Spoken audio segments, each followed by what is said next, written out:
If you want to add a clean echo effect in Audacity, you're in the right place.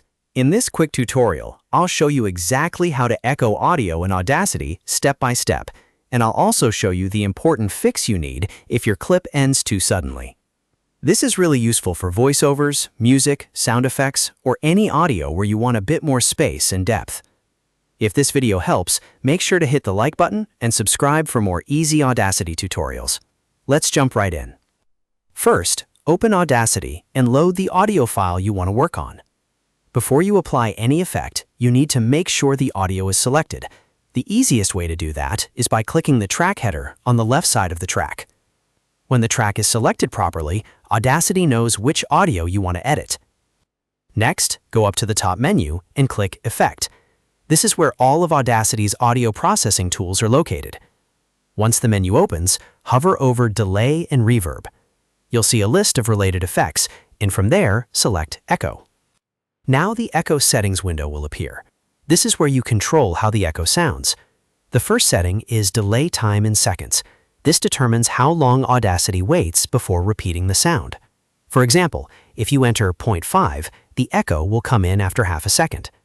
A shorter delay gives you a tighter echo, while a longer delay creates more separation between each repeat. The next setting is Decay factor. This controls how quickly the echo gets quieter each time it repeats. If you use a value like 0.5, each echo will be half as loud as the last one. If you set the decay factor closer to 1.0, the echo will last much longer and fade out slowly. If you set it closer to 0.1, the echo will disappear very quickly. So the higher the decay factor, the longer the echo stays alive. Once your settings look good, click Apply.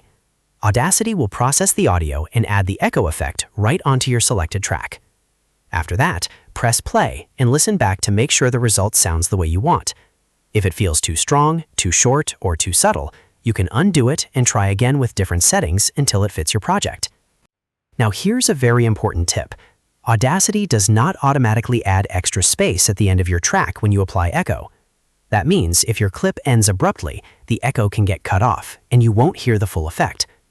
To prevent that, you should add some silence to the end of the track before applying echo. To do that, place your cursor at the end of the audio and go to Generate, then choose Silence. Add enough silence to give the echo room to fade out naturally. Once that extra space is there, go back and apply the echo effect again. This small step makes a huge difference in how polished the final audio sounds. And that's it. You now know how to add echo in Audacity, how to adjust the delay and decay settings, and how to make sure the effect doesn't get cut off at the end. If you found this tutorial helpful, please give it a like and subscribe for more Audacity tips, audio editing guides, and beginner-friendly tutorials. Thanks for watching, and I'll see you next time.